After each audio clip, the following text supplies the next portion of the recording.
할렐루야. 바로 한 주가 시작되는 월요일입니다. 기독교는 언약의 종교입니다. 특별히 하나님은 우리와 언약을 맺으시고 그 언약을 신실하게 이루어 가시는 분이십니다. 그렇게 오늘 하루 성도로 그 언약을 기억하며 더욱 신실하게 언약하게 살아가는 믿음의 성도가 되길 주님의 이름으로 기도합니다.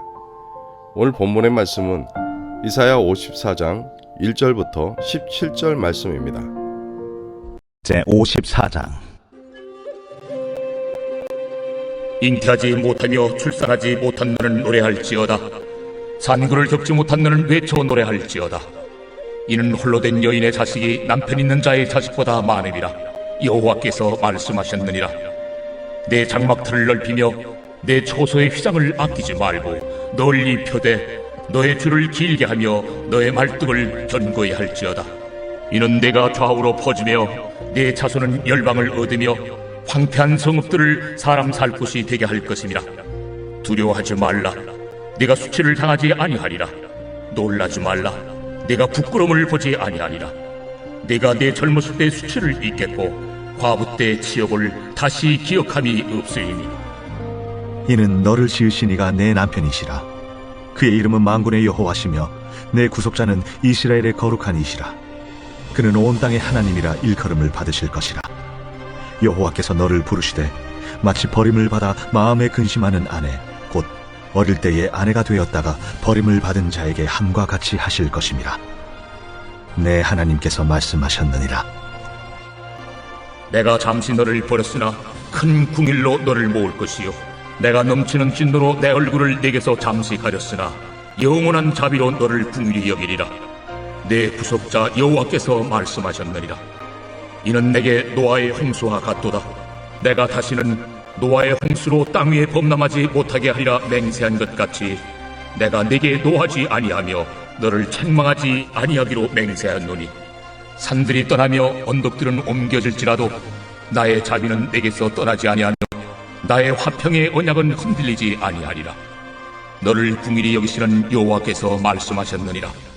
너 온고하며 광풍에 요동하여 안위를 받지 못한 자여, 보라, 내가 화려한 채색으로 내 돌 사이에 더하며 청옥으로 내 기초를 쌓으며 홍보석으로 내 성벽을 지으며 석류석으로 내 성문을 만들고 내 지경을 다 보석으로 꾸밀 것이며 내 모든 자녀는 여호와의 교훈을 받을 것이니 내 자녀에게는 큰 평안이 있을 것이며 너는 공의로 설 것이며 하나가 내게서 멀어질 것인즉 내가 두려워하지 아니할 것이며 공포도 내게 가까이하지 못할 것이라. 보라, 그들이 분쟁을 일으킬지라도 나로 말미암지 아니한 것이니 누구든지 너와 분쟁을 일으키는 자는 너로 말미암아 패망하리라. 보라, 숯불을 불어서 자기가 쓸만한 연장을 제조하는 장인도 내가 창조하였고 파괴하며 진멸하는 자도 내가 창조하였음즉 너를 치려고 제조된 모든 연장이 쓸모가 없을 것이라. 일어나 너를 대적하여 송사하는 모든 혀는 내게 정죄를 당하리니 이는 여호와의 종들의 기업이요 이는 그들이 내게서 얻은 공의니라.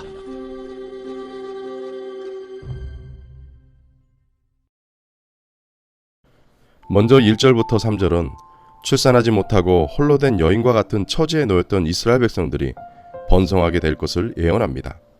현재 이 여인은 포로로 끌려가 고통받는 이스라엘을 의미합니다. 마치 출산하지 못한 여인처럼 바빌론에게 수치를 당하고 있습니다. 그러나 하나님은 포로 생활 속에 비천한 삶을 살고 있던 그들을 크게 번성시키실 것입니다. 그렇기 때문에 성도에게 중요한 것은 현재 상황보다 바로 하나님과의 바른 관계의 여부입니다. 우리가 처한 현실 속에 얼마나 많은 자원을 가지고 얼마나 많은 관계를 맺고 사는가 보다 중요한 것은 우리와 하나님의 관계입니다. 현재 상황은 우리가 하나님과 어떤 관계를 맺느냐에 따라 언제든지 변화될 수 있습니다. 그러므로 현재 우리의 상태에 따라 우리의 마음이 나눠지기보다 하나님과 바른 관계를 위해 더욱 힘쓰는 저와 여러분이 되어야겠습니다. 2절은 1절의 말씀을 들은 이스라엘 백성들이 취해야 할 태도를 말하고 있습니다. 이사야는 내 장막터를 넓히며 내 초소의 휘장을 아끼지 말고 널리 펴되 너의 줄을 길게 하며 너의 말뚝을 견고히 할지어라고 요구합니다. 이것은 지금 바벨론의 포로로 있는 이스라엘 백성들을 향해 무수히 번성할 것을 미리 준비하라는 것입니다. 하나님의 은혜로 백성의 수는 놀란 만큼 증가할 것입니다. 홀로 된 여인은 1차적으로 바벨론 포로를 상징하지만 장차 예수 그리스도를 통해 구원받게 될 열방을 이야기하기도 합니다. 이처럼 온 세계를 장막토로 삼길 원하시는 것은 하나님의 꿈입니다. 그리스도의 복음은 열방으로 퍼져나갈 것입니다. 버림받은 땅에도 구속받은 백성이 거주하게 될 것입니다. 이처럼 하나님의 은혜로 이스라엘 백성들을 구속할 것이고 장차 복음으로 열방을 구원하실 것입니다. 5절은 너를 지으신 이가 내 남편이시며 그 이름은 만군의 여호와시라고 합니다.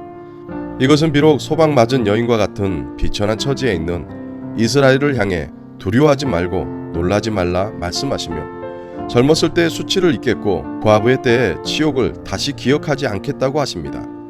이것은 완전한 회복을 의미합니다. 기억하십시오. 이스라엘의 남편 되신 하나님이 우리의 남편이 되시기도 합니다. 그렇게 우리의 모든 것을 책임져 주십니다. 우리의 필요를 공급하시고 우리의 안전을 보호하십니다. 우리 역시 하나님의 인도하심을 감사하며 믿음으로 순종하며 살아가야겠습니다. 계속해서 9절부터 10절은 화평의 언약에 대해서 말씀하십니다. 화평의 언약의 핵심은 하나님께서 떠나지 않으시겠다는 것입니다. 더 이상 물로 세상을 심판하지 않으시듯이 언약 백성을 심판하지 않으실 것이라는 것입니다. 기억하십시오. 그리스도와 맺은 화평의 언약은 영원한 언약입니다. 다시 말해 그리스도의 핏값으로 세워진 교회는 영원히 멸망치 아니할 것입니다. 세상이 다 변하고 천지가 없어져도 변하지 않고 쇠하지 않는 것은 그리스도의 핏값으로 세워진 교회입니다. 그렇게 성도는 최후의 승리자로 세워지게 될 줄로 믿습니다. 11절부터 17절은 하나님께서 새롭게 건설하실 예루살렘의 아름다움과 안전에 대해서 예언하십니다. 그리고 11절부터 12절은 새롭게 건설될 새 예루살렘의 아름다움에 대해 묘사합니다. 하나님은 빛나는 청옥을 예루살렘의 기초로 놓을 것이고 성벽은 홍보석으로 만들며 성문은 석류석으로 만들 것입니다. 예루살렘의 모든 벽도 각종 귀한 보석으로 만들 것입니다. 하나님의 구속의 은총이 임하면 이와 같이 새로운 변화를 경험하게 됩니다. 이처럼 예수님의 구속의 은혜, 죄로 흉하고 추했던 우리를 하나님의 구속의 은혜로 새롭게 만드십니다. 이렇게 회복된 이스라엘은 하나님의 가르침을 받게 될 것입니다. 13절에 내 모든 자녀는 새 예루살렘에 속한 하나님의 자녀를 의미합니다. 이것은 영적인 의미에서 하나님의 말씀대로 사는 것을 의미합니다. 그렇습니다. 하나님의 택한 백성은 말씀이 삶의 원리이고 기준입니다. 그 말씀대로 살아가야 합니다. 이것이 우리의 삶의 평강의 여부를 결정합니다. 그렇게 어떤 어려움과 손해가 온다 할지라도 순종하는 사람, 그 사람이 하나님이 베푸시는 완전한 평화를 누리게 될 줄로 믿습니다. 기억하십시오. 하나님의 말씀에 온전히 순종하는 사람은 참된 평안을 누리게 됩니다. 뿐만 아니라 그리스도의 통치를 받는 백성은 하나님의 공의로 다스림을 받게 됩니다. 따라서 그리스도의 통치 안에 있는 자에게 죄와 사망이 주는 두려움은 더 이상 없습니다. 성도라면 더 이상 죽음에 대한 두려움은 없습니다. 왜냐하면 그리스도의 구속의 피로 구원받았기 때문입니다. 사망도 음부의 권세도 두려움의 대상이 되지 못하는 자들입니다. 하나님은 구속받은 백성을 해하지 않으십니다. 구속받은 백성을 공격하고 해하는 자들은 악한 사탄입니다. 그러나 이들은 성도들을 통해 오히려 망하게 됩니다. 기억하십시오. 우리 주님은 십자가로 마귀를 이기셨습니다. 구속받은 자들은 그렇게 그리스도와 함께 승리하게 될 것입니다. 택한 백성을 공격하는 무기를 만드는 대장장이를 하나님께서 창조하셨습니다. 아수르와 바벨론을 이스라엘 백성들을 징계하는 도구로 세우신 것도 하나님이십니다. 이스라엘 백성들의 죄를 징계하기 위해 잠시 도구로 사용하신 것뿐입니다. 그러나 이 모든 것은 하나님의 뜻 안에 있습니다. 그렇게 대속의 은혜를 누릴 성도는 그 누구도 정죄할 수 없습니다. 하나님의 허락 없이는 그 어떤 원수들도 택한 백성을 공격할 수 없습니다. 성도는 동일하게 그리스도의 대속을 힘입어 하나님의 의롭다 하심을 얻은 자들입니다.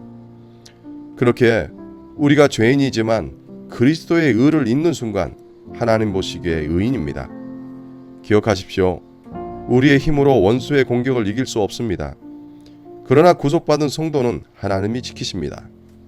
그렇게 우리는 우리를 의롭게 여겨주시는 하나님의 은혜에 감격할 뿐 아니라 의인답게 살아가야겠습니다. 하나님은 우리에게 은혜도 주시고 믿음도 주시지만 때로는 고난도 감당하게 하십니다. 하지만 그 고난을 믿음으로 통과하면 성도의 모습은 아름다워집니다. 오늘 하루도 우리 앞에 놓여 있는 고난 때문에 유축되기보다 하나님의 영광을 위해 은혜 안에 믿음으로 승리하는 삶을 살아가길 주의 이름으로 축원합니다. 함께 기도하시겠습니다. 사랑과 은혜가 풍성하신 아버지 하나님, 세상은 계속해서 불의의 권세를 가지고 우리를 끊임없이 비방하고 공격하여 멸하라 할 것입니다. 그러나 우리는 그리스도의 보혈로 의롭다 칭함을 받은 성도이기에 어떠한 고난 앞에 서 있다 할지라도 결코 유축되거나 좌절하지 않도록 은혜를 더하여 주시옵소서. 비록 현실은 감당하기 어려운 현실이라 할지라도 믿음으로 살기로 결단하게 하시고 성도답게 살아갈 수 있도록 은혜를 더하여 주시옵소서. 모든 것이 주의 은혜 가운데 진행됨을 믿고 주님만 의지하며 살아가게 하여 주시옵소서. 예수님의 이름으로 기도합니다. 아멘.